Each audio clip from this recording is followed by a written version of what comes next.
Chainsaw Man. More like Chainsaw-O-Matic Man, you know?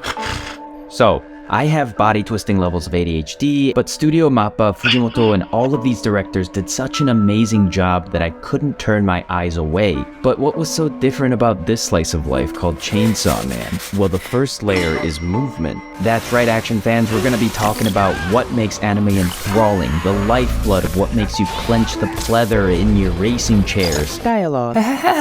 This morning after scene where Denji is having a conversation with Himeno is when I truly fell in love with Chainsaw Man. When you have a conversation with someone, what are you doing? Are you leaning on your arm? Are you fidgeting with your hands? These are natural things humans do as we are expressive creatures. This got my 500 IQ brain to spend a night out of my busy fucking schedule to compare some similar scenes from different anime, and I noticed one major thing. So using this God's gift to Earth brain that I have, I plugged away at the numbers with Einstein's relativity level equations in ChatGPT to calculate that most of the scene's shots to movement ratio is around the 1 mark, ranging from 0.73 movements to 1.26 movements. Chainsaws is roughly 1.76 movements for every 1 shot, which is around a 40 to 140% increase in movement. So why does movement matter? Movements draw in the audience's attention and sound immerses you in the detail, but you need constant motion or half of the experience starts to go stale. Imagine if someone just talked like this. There are even movements in people's tone, just like there are movements in our bodies when we speak, no matter how subtle. These movements are hard to capture when drawn, so the reaction is usually comically grand, which isn't bad, but I think Fujimoto really nails the subtlety of gestures and looks in his manga, and Studio Mappa really exemplifies the subtleties in all of these scenes. This is the difference that I saw in Chainsaw Man versus other animes.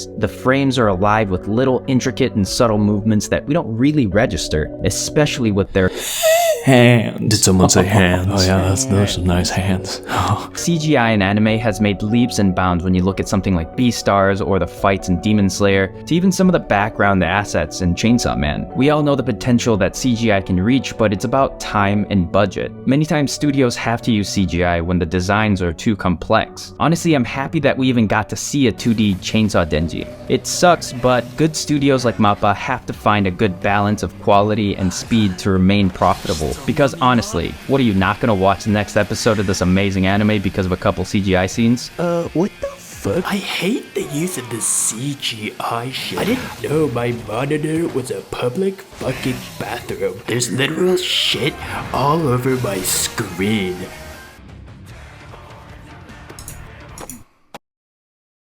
Yeah, that's what I thought. Let's hope technology gets better so they're better equipped to give us more dynamic, fun shots in the future, which, by the way, was another one of Chainsaw Man's glaring differences. Layer 2, cinematography. Fujimoto was confirmed to be heavily involved in the production of Chainsaw Man. Looking at his other works, he's actually very interested in cinema. He also has a Twitter account pretending to be his non-existent little sister, but sometimes she'll recommend top-tier movies like Sicario, The Big Lebowski, and The Wailing. Listen, the man is a genius. Let him, his other works like Goodbye Eddie is literally about making a film, and it's fantastic, by the way, so go read it immediately after this. And this lady in Fire Punch is obsessed with making films, and she is also obsessed with framing and depth of field. Yo, good transition, bro. Thanks, man. Many of the scenes obviously originate from the panels, but some are ever so slightly different. Mappa and Fujimoto took these historically boring scenes of exposition and very consciously made the effort to ask, how should we frame these scenes so it looks visually appealing? Where should we focus to amplify their silence and thought, surprise, and anger? When Makima explains how demons work with her coffee example, it feels so like in their world. She's not only holding a cup of coffee, but the coffee is slightly puttering and jiggling to add interest in physics to a cup of coffee. Look at the blur around her. Did someone say hands? Adding the cinematic effect. Or Makima's lips that are framed within a rearview mirror telling Aki something surprising, then the focus going to Aki's just kidding. His eye for his version of a dull and suppressed surprise as the sharpness falls off on the rest of his face. The expert handling of this type of depth of field work really shows Fujimoto's and the rest of the entire directing crew's cinematic knowledge. Even in the fight scenes, Mappa chooses to flex the level of control they have in their understanding of depth of field, which again adds that much more visual interest. Going back to the dialogue scene, these little decisions of aesthetic appeal, having plants in the foreground, really makes the subjects pop out a little more. but the real reason the framing is so good is Christ, that right there is background. Now let's talk about Background. Can we talk about the Backgrounds are the unsung hero of anime and manga, and we need more appreciation because sometimes a background like this takes longer.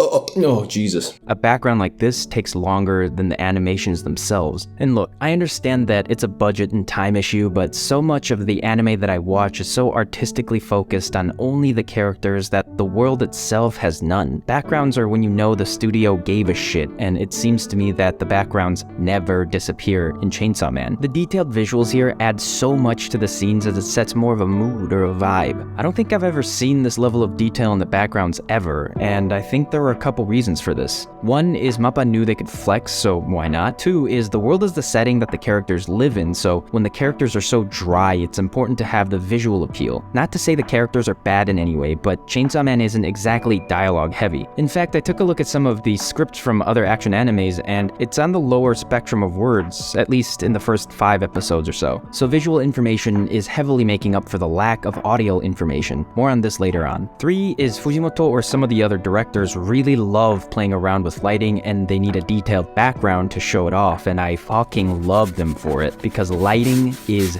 key. Why is lighting so important? Well, apart from being able to actually see your subjects, lighting is the most versatile tool you can have on set. The entire vibe is set by lighting, not just in movies but everywhere. Bright flashing lights at a casino to keep you awake and happy, dim lights at fancy restaurants, dim lights at home after the restaurant to set the mood. Himeno, that's a minor, stop. Wait, is that an actual, hold on, what's the age of consent in Japan? 13? Are you fucking joking? What? Okay, anyways, that's why lighting is important. What the fuck? Sam Does Art is an excellent example of drawing light. It's unreal. He makes these cartoonish women almost cross into reality just because his knowledge of lighting is impeccable. Lighting is essential for interesting visuals because it provides the contrast between the spectrums. Lighting makes the scene, and Chainsaw Man's sense of realism wouldn't be complete without it. I mean, just look at this scene by the vending machines. Look at the glow and the cinematic feel. And it's because every layer is done so well that we can have scenes like this. We have the detailed, beautiful background that captures light in a believable way mixed with the character that's being well lit and stays well lit even during prolonged movement. On top of this, their use of depth of field, choosing to roll off the sharpness of some subjects while framing it so that many of the frames can pretty much become my wallpaper. Like, watching this reminded me of why I watch anime in the first place. And I don't think I need to tell you how hard it is to animate shit like this. Sure, a ton of resources are probably poured into making this anime, but you don't get scenes like Aki's morning routine without proper love and care. Not just in animation, but story-wise. You can feel that Aki is just getting used to having this strange teenage kid in his home. He has a routine that he's probably getting back to, and it adds that little bit of nostalgia for the everyday monotony, and then bang. This Aki sequence wasn't just to flex, but adding that little layer of Aki's everyday patterns before his life gets destroyed again. These little details are what I noticed and appreciated throughout the entire series. Like, it just had a nice flow. And of course, we can't talk about the flow of a story without everyone's favorite abrupt cut into an flashback. The goal of a flashback is to give context to the scene without breaking the flow of the story. But unfortunately, so many see how annoying that is? When I'm watching a flashback sequence, I kinda don't want to know I'm being set up for it. But a couple of things here. The transitions are crucial to hiding and layering the flashbacks into the story. By that I mean weaving in the flashback while not interrupting the concentration of the viewer. Too many times it's just a hard cut to the flashback and authors force-feeding you information like you're a fat goose waiting to be someone's flock.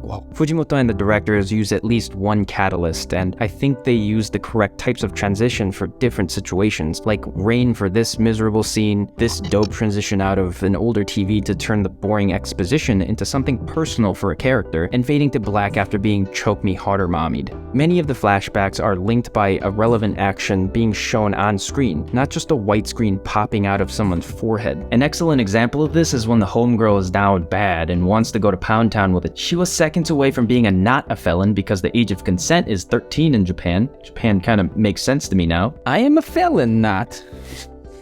But what saved her? A Chupa Chup and a J-Cut. Side note, Coca-Cola flavored Chupa Chups are gross. You gotta get the Choco Vanilla ones.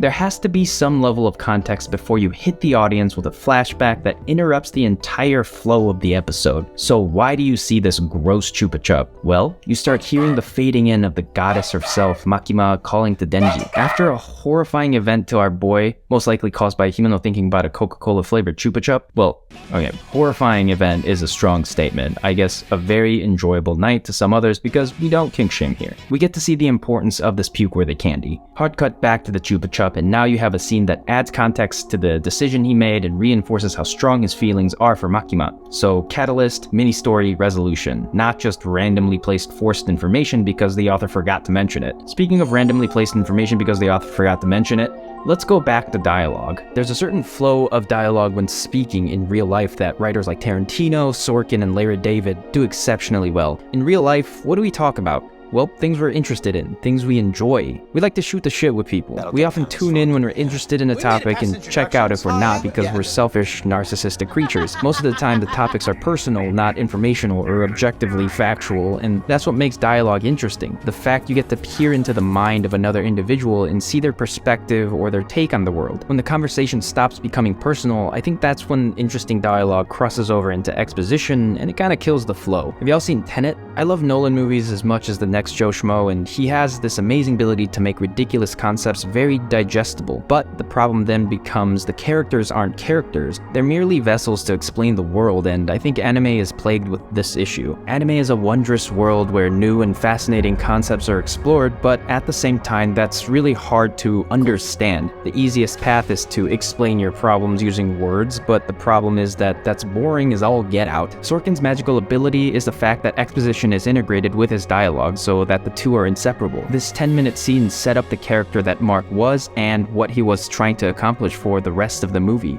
Tarantino and Larry David's approach for dialogue, however, is much more character-focused. Famous scenes like Pulp Fiction's Royale with Cheese and Reservoir Dogs' conversation about not tipping, and most of the conversations in Seinfeld have nothing to do with the plot, but everything to do with the characters. These two approaches are what I think Fujimoto does so well. His character interactions are his most powerful weapon, and why the story is as interesting as it is. There's always a tempo to their dialogue, and the exposition is expertly woven into their interactions while keeping many of the conversations enjoyable and somewhat irrelevant to the plot. And he does this by doing a mixture of some or all of these steps. 1. Just like his flashbacks, there aren't many pauses for explaining powers or story, and if so, 2. He likes to show it rather than explain it, usually in a visually stunning sequence. 3. Scenes with exposition isn't just informational. There's usually some sort of tension, so it's also emotional with a bit of personal history, giving context to the information. A great example is when Power gets insta-karma'd by a hot perverted Darth Vader. You get the point without even listening to the audio, and also when the pervert is squeezing the top knot while explaining his powers because she deeply cares about him, which is revealed in this scene when Aki is fighting the just kidding, it's the morning after scene again with Denji and the pervert, and we're going to talk about it because this is a great example of shooting the shit. See why I like this scene so much? They're just chatting about people they like and why they like them. They're gossiping like a couple of teenagers, which one actually is, and you actually see how impressionable this 16-year-old kid is, and his character is reinforced by his hard-headed, pun intended, intentions to get down and dirty with Miss